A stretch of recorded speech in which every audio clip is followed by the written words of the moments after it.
Now let us have a look at another classification of leadership theory, that is situational leadership theory. Now as per this particular theory, leaders has to change as per the situation.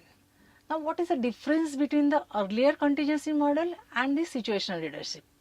Because in contingency model also we spoke about the situation and how as per the situation the person need to change his or her leadership style. So the difference is that under this situational leadership theory, we are also considering other factors according to the situation. Now which are those other factors?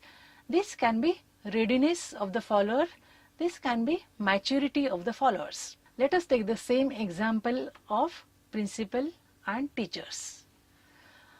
When we are talking about readiness of the follower, means how your teachers are ready for that particular task. How much your teachers are ready, or how much your teachers are showing initiation in performing that particular task. So that shows the readiness of the followers. So situation is also important. At the same time, the readiness of the follower is also important as per the situational theory. And maturity of the followers. How much of your followers are mature enough to understand the things, to accept the things and do the adjustment as per the demand of the situation, as per the demand of the leadership style. So along with situation, here in this particular theory of situational theory, we are also talking about readiness of the followers, maturity of the followers and situation. So these three factors are very much important under this particular situational leadership theory. Again, in this particular theory, there are two factors or two components which are very important. The first one is task orientation and the second one is relationship orientation. Again, when we are talking about task orientation, how much the leader is explaining the task to the followers. Say for example, we want to celebrate annual day in a school. So in order to celebrating this particular day in a successful manner, what the principal has to do? He has to explain on which day that particular program will be organized, who will be the chief guest, what will be the sequence of the program, what will be the duration of the program and what are the activities we are going to include under this particular program. So how much of the task is explained to the followers is very much important to be a good leader. If the task is very well explained, it will help in becoming a good leader. If the task is not properly structured, not properly explained, it may have an influence on leadership style. The second factor or second component we can say is task structure we have already discussed. Second one is relationship orientation. How much of the relationship is maintained between leader and follower? How much of the relationship is maintained between principal and the teachers, principals and non-teaching staff? So as much as there is a good rapport between the teacher and the principal, teacher and non-teaching staff and principal, task will be performed in a better way. So task structure and relationship orientation is the two important factor which will have an influence on your situation. If the leader is task oriented, people will not love that particular leader. If the person is very much task oriented, then naturally it will affect the emotions of others. People may not like that particular person because the person gives more importance in accomplishment of the task and he or she is less bothered about the relationship. So naturally this particular person will not be accepted by the follower. At the same time, when the person is too much relationship oriented, what will happen? There are chances of neglecting the task. Task may not be performed in a better way, or when there is a too much understanding between the teacher and the leader, between the teacher and the principal, or there is a very good relationship between teacher and principal, what will happen? task will not perform in a better way. And how it will not perform? Because they will totally rely on the principal for the task. They will not take the responsibility, and for small things they need to go to the principal and ask the principal. So to make a balance between task orientation and relationship orientation is very much important. For certain tasks which are very much urgent, the person has to be task oriented. But the task is performed for a longer duration, then both the things can be managed. You can tell the task to the followers, and at the same time you can maintain the relationship with the followers. So when we are analyzing the task behavior and relationship behavior, there are 4 types of leadership.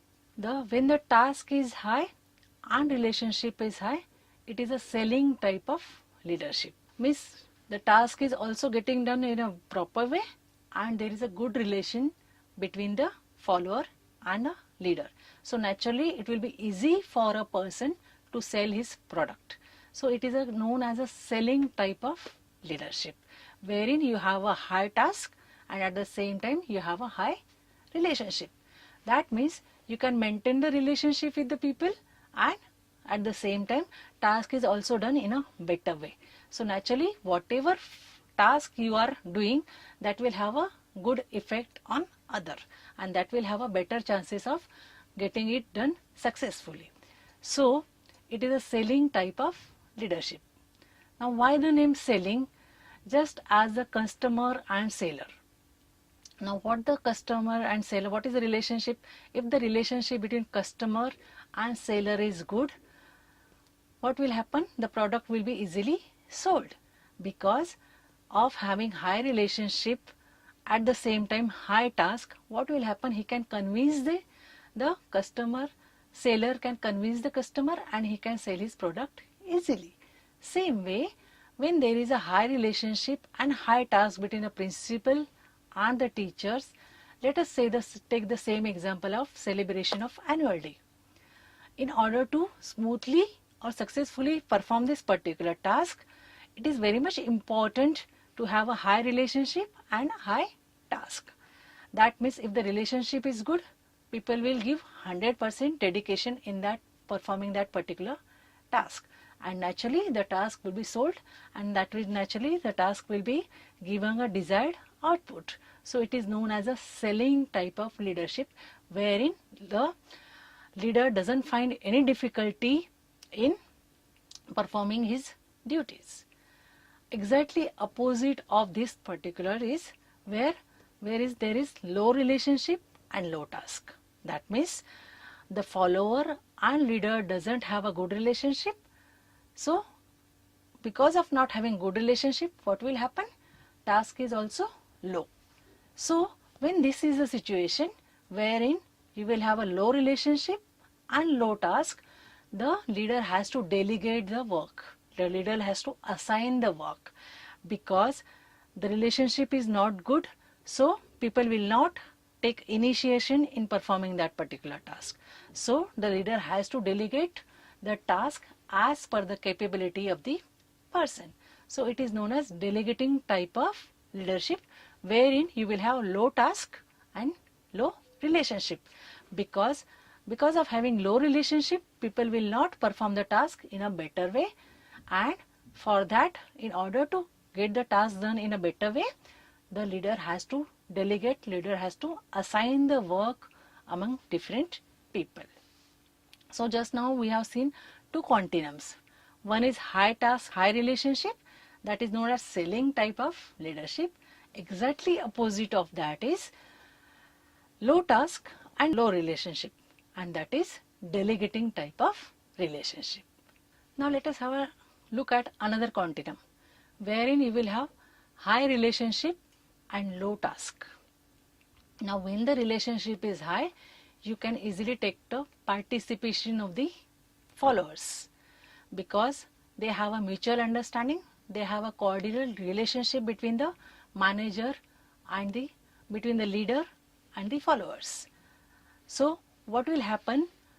They can easily take the participation in performing the task, Because of having good relationship, cordial relationship, people can perform the task. So what is happening in this particular process?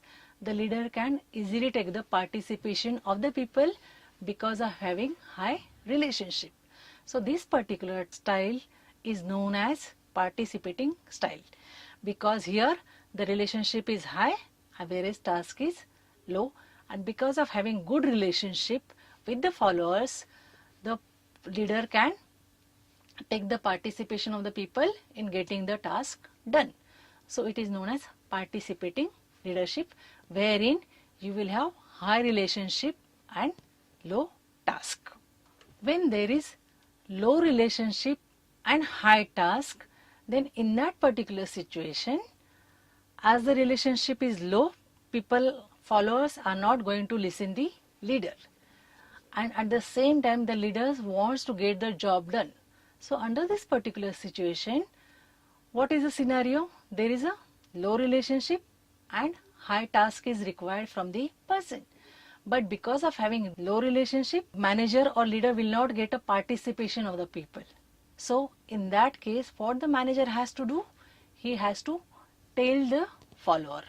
Leader has to tell the follower what is expected.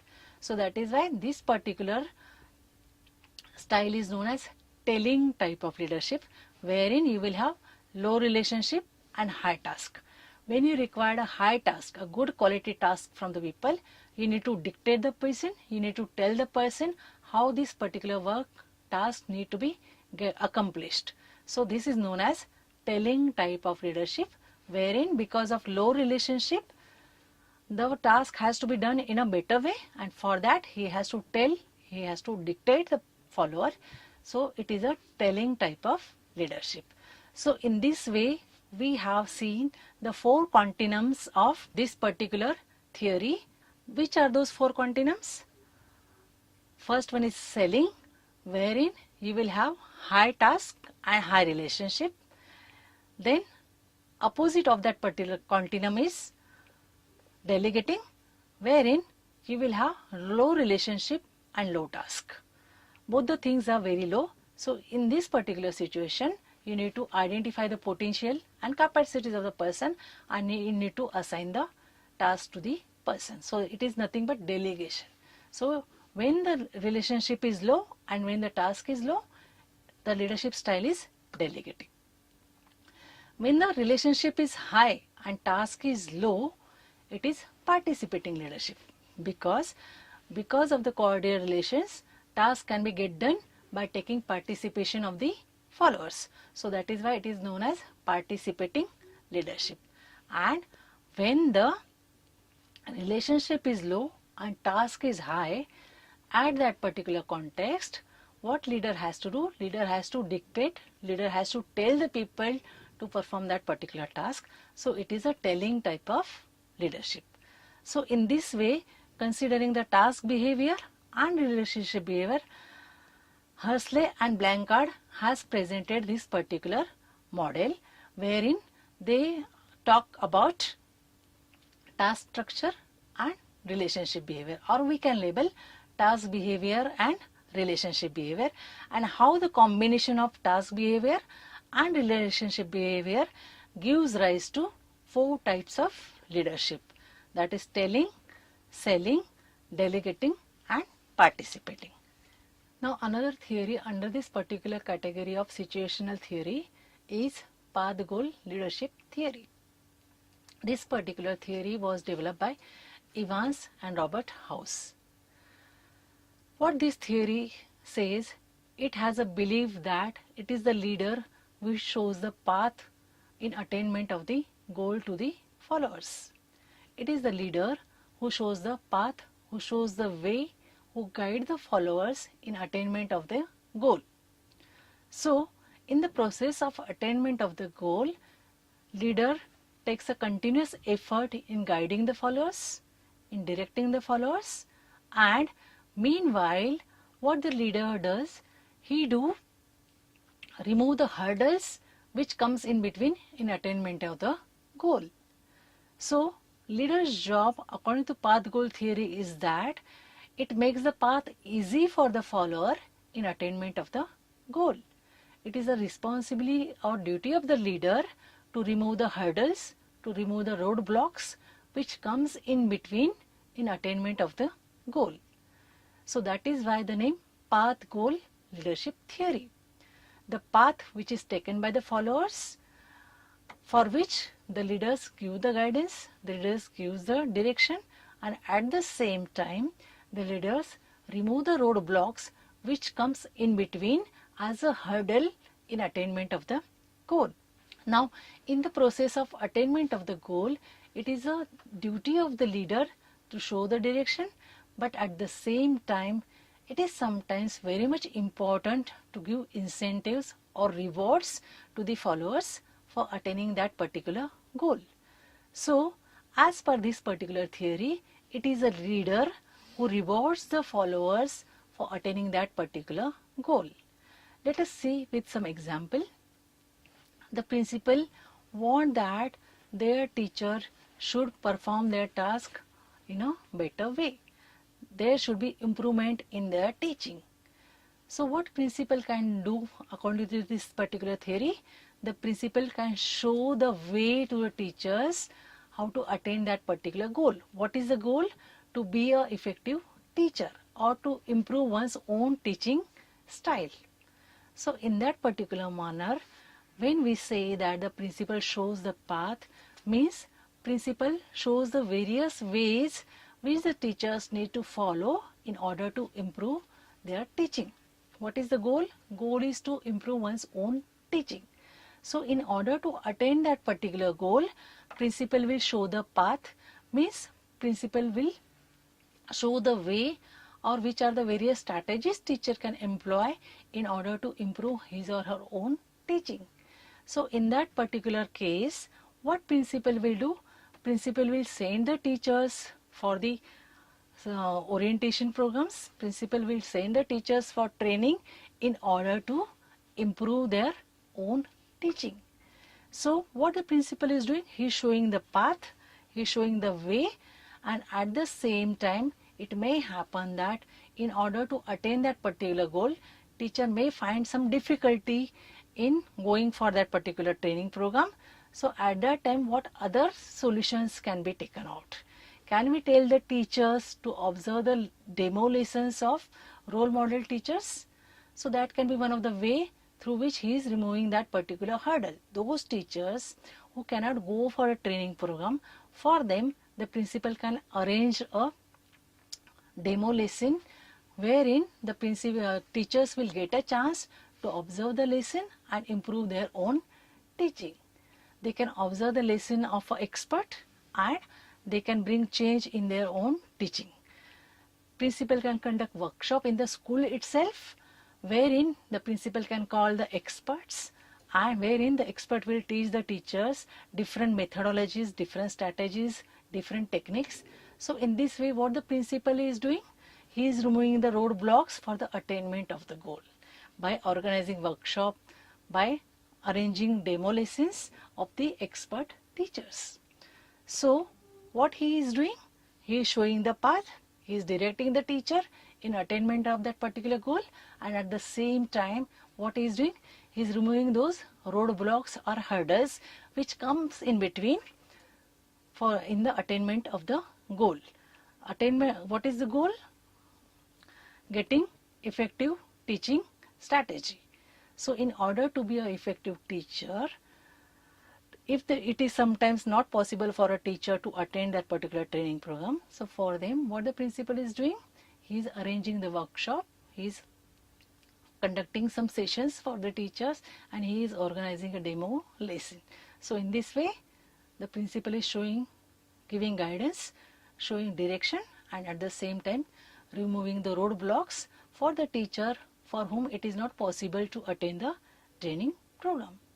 So according to path goal theory, we can say that the leader shows the path, the leader decides the path, the leader gives guidance in attainment of the goal. So in this way the name is path goal theory. Now leader's job is not over there. Just to show the path and giving the direction is not enough. many a times we need to require some kind of incentives or reward for attaining that particular goal. Now let us take the same example. Teachers want to improve her own teaching style or own teaching strategy. So for that, if the teacher goes through this particular kind of training or workshop or observance of demo lessons, what principal can do? Principal can reward a teacher with some incentives. Principal can provide some incentives so that teachers will also be motivated in attaining that particular goal. Because ultimately, if the teachers are teaching effectively, it will have a influence on your attainment of whole organization's goal. The quality of school will improve, and naturally you will get more number of students in a school. So it has an ultimate effect on your organizational goal. So in this way, in order to attain that particular goal, the major role of the principal or major role of the leader is to guide, to direct, to motivate the person to follow that particular path. According to House, there are 4 types of leadership style. These are directive leadership style, supportive leadership style, participative leadership style, and achievement oriented leadership style. The first one is directive leadership style. As the name suggests, here the leader directs the follower. Here the leader guides the follower. So that is why the name directive leadership. The leader gives the direction to the follower. The leader may give the direction for how to perform that particular task, how to get the work done. So here the leader gives the direction. That is why the name directive leadership. The second style is supportive leadership. Now under this particular style, here the leader shows the support, the leader shows the concern, the leader think of the well-being of the followers. So he is performing the role as a supporter. Here we can take one example. If the teacher is finding difficulty in conducting a lesson using ICT, so in that particular situation, if the principal is having supportive leadership style, principal will support the teacher by showing how to make use of ICT in a classroom. So because the principal is aware that in today's situation, teacher should have knowledge of incorporation of ICT in classroom teaching. So in that situation, he shows the support, he thinks of the well-being of the teacher, he shows the support by actually teaching the teacher how to make use of ICT in a classroom. So that is supportive type of leadership. Third category is participating leadership, wherein leadership, if the leader is having participative leadership, he will consult the teachers, he will take the opinion of the teachers, and then actions will be taken by the leader. So what he is doing, he is actually taking a participation of the teachers. So that is why the name participatory leadership or participating leadership. And the fourth one is achievement oriented leadership, wherein the leader is more concerned about attainment of the goal. Leader may force the teachers to work in attainment of the goal because he is more concerned about achievement rather than the relationship.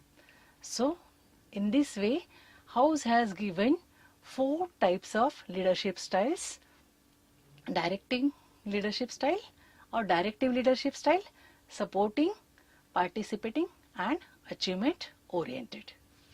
So in a nutshell, we can say path goal approach is accomplished by recognizing subordinates' needs, making the path easy for attainment of the goal, removing hurdles and barriers in attainment of the goal, and making the situation favorable for attaining the goal.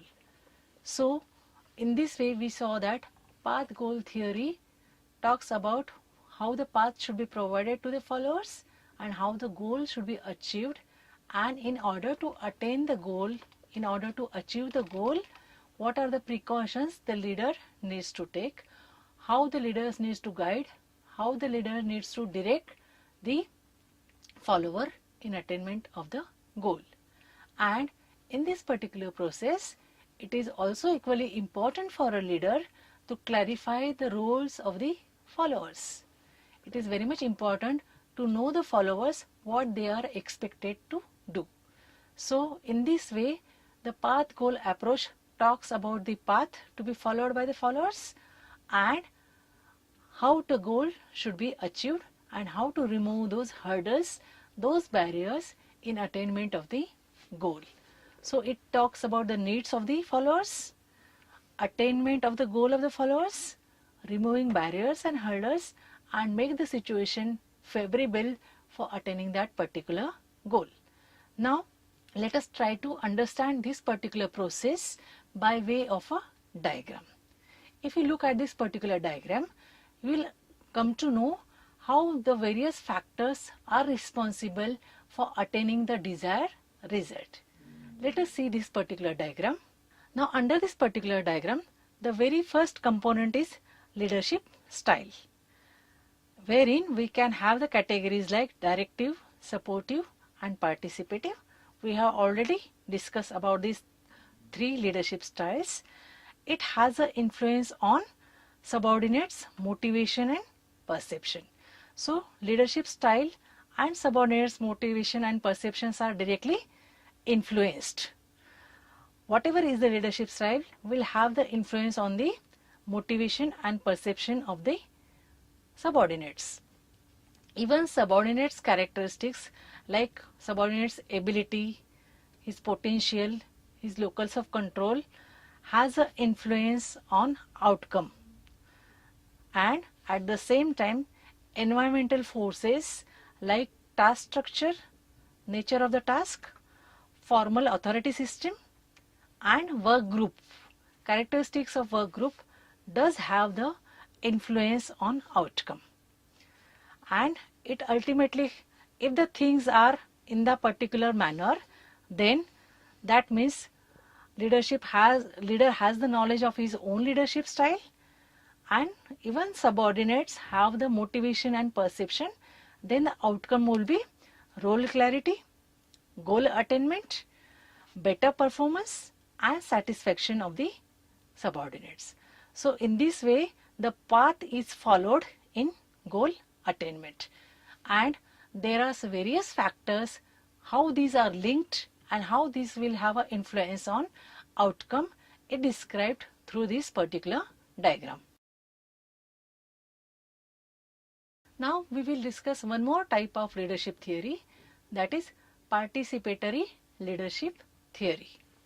Now under this particular category of participatory leadership theory, there are two types of leadership theories, theory X and theory Y. These particular theories are given by McGregor. Now theory X talks about the negative aspect of the followers and the leader. As per the theory X, leaders has a negative belief about the followers. Leaders believes that their subordinates are good for nothing, they are lazy, they will not do the work unless and until it is told by the leaders. So it throws a negative aspect of a leader. Exactly opposite of theory X is theory Y. Theory Y presents a positive aspect of the leader, wherein the leader has the faith in subordinates, leaders have a faith in followers, and he knows the potential capabilities of the followers and he has a belief in the followers. He is of the opinion that once the task is given, people will do it in a better way. So there is no need to make use of power and coercion in order to get the task done. So let us see in detail what these two theories are about.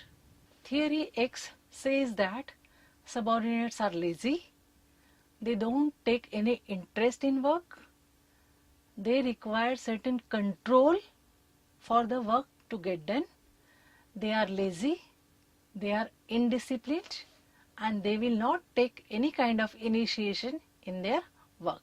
So that is a belief of the leader about their subordinate.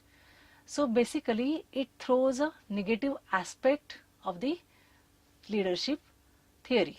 It says that leaders has a negative belief about the subordinates. Leaders doesn't have any faith in the subordinate, and leaders think that subordinates are good for nothing.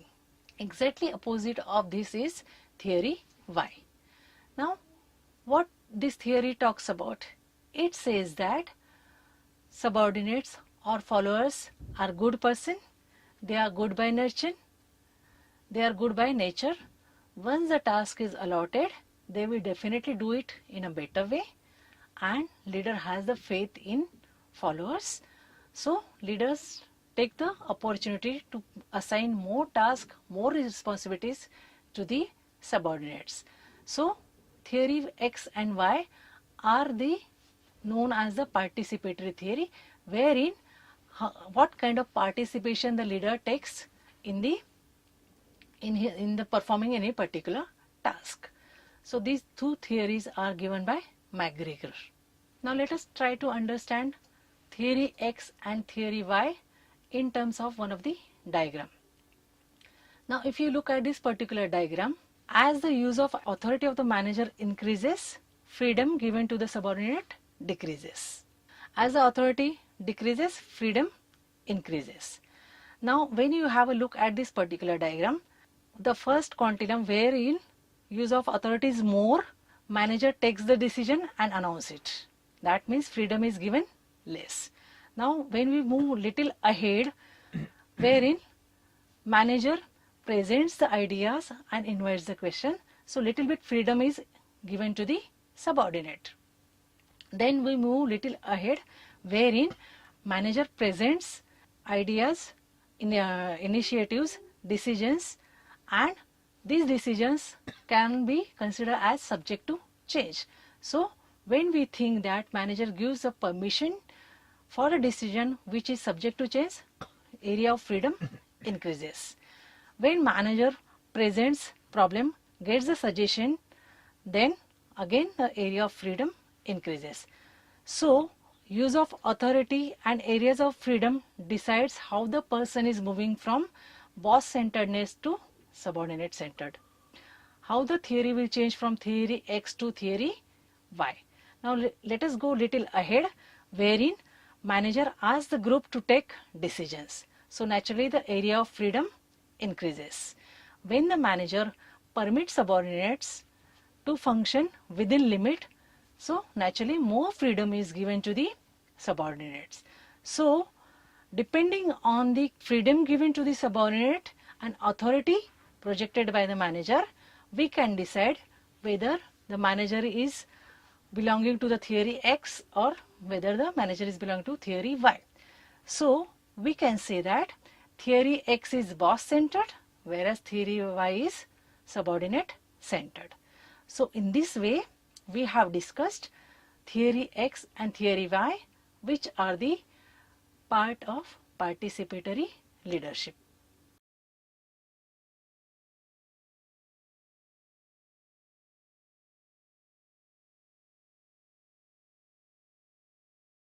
So let us summarize which are the different leadership theories we have learnt today. We have 5 categories of these leadership theories. The first one is great man theory. Then the next approach which come into existence is trait theory. Then behavioral theory. Then contingency theory. Under contingency theory, we also discuss Fiedler's model and then situational theory. So in this way, today we have learnt 5 types of leadership theories and how this particular approach or theories presents the views, presents the role of a manager, presents the role of a leader and subordinate, and among those particular category of theories, what are the different types of leadership styles which comes under those particular leadership theories. So in this way, we have discussed today about various types of leadership theories and what are the different types of leadership styles which comes under those particular leadership theory. Each leadership theory has presented different view of looking at the task performed by the leader and task performed by the subordinates. So when we are discussing about leadership, as we have discussed in the beginning, it is a process wherein the leader influences the follower, and in the process of influencing, what different type of behavior, what different type of traits, what different type of qualities the leader projects, which will decide what type of leadership style he or she belongs.